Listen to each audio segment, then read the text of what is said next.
There are two stories to be told this year on The Bachelor.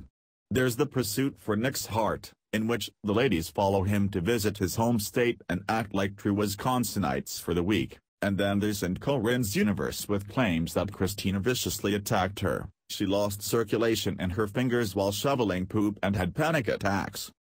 In this new world, we can't be sure which one is true. What we do know is that Queen Vanessa is not here for the latter story, which is why she called out Nick on his escapades with Corrine and offered to give back the rose. Meanwhile, as Corrine naps, Taylor and Sarah go to address her and discuss her privilege, which is not something we could have ever anticipated on The Bachelor in the year of our Lord 2017. With all that said, it's Kristina and Brittany who are cut at the episode's kickoff, leaving Corrine for another week of mischief. And that mischief will take place in the land of confusing city names, exotic Wisconsin. Coffee shop crisis.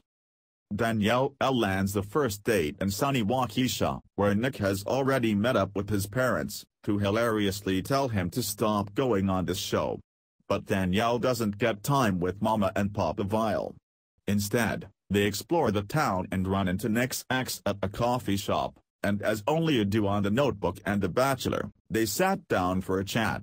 Danielle opens up to Nick, but the date is mostly giggles. Nevertheless, she locks in a rose and one of the most coveted show staples, a special dance at a concert in front of a crowd. She's 2 for 2, y'all. The dangers of dairy.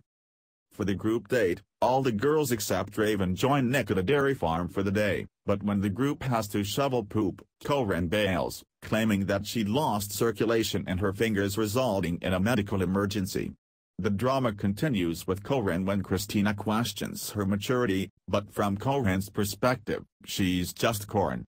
Sweet, buttery corn that needs to be peeled back to reveal what's inside.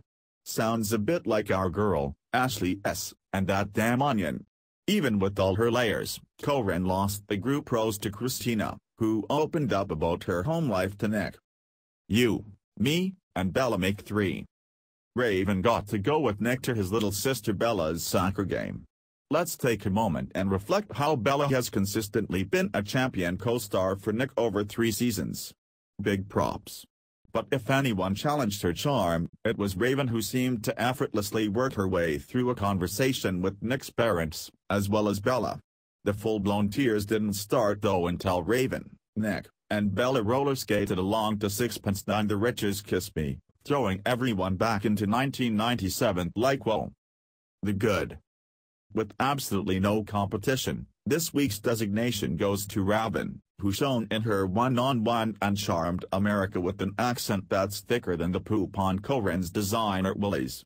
The moment she shone brightest was during her dinner date, sharing how she caught her former boyfriend cheating on her after she kicked down a door and saw his mistress' vagina. That's a direct quote, and you have to love her for it. The bad. Though she locked in a one-on-one, Danielle's random giggles and awkward floundering while meeting Nick's suspiciously planted coffee shop ex lands Danielle in the hot seat. She felt the need to steal him away first at the rose ceremony, as well. Yes, she got the rose, but can you really see her making it to the final rose ceremony? I wouldn't bet my ex's coffee on it. The Vile. For an unprecedented 4th week, Corrine is the Vile. Again. This week it's for comparing herself and her penchant for naps to Michael Jordan and Abraham Lincoln, who probably took naps as well. As the one most disconnected from reality, Corrine has firmly planted herself as this season's villain. But as the night comes to an end, who knows if she'll last another week, because Corrine confronts Taylor's animosity toward her, and when it doesn't go her way, Corrine says she wants to punch her in the face, which kind of proves that whole emotional intelligence thing. Will Taylor leave with all facial bones still in place? Find out next week on Monday at 8 p.m. ET on ABC.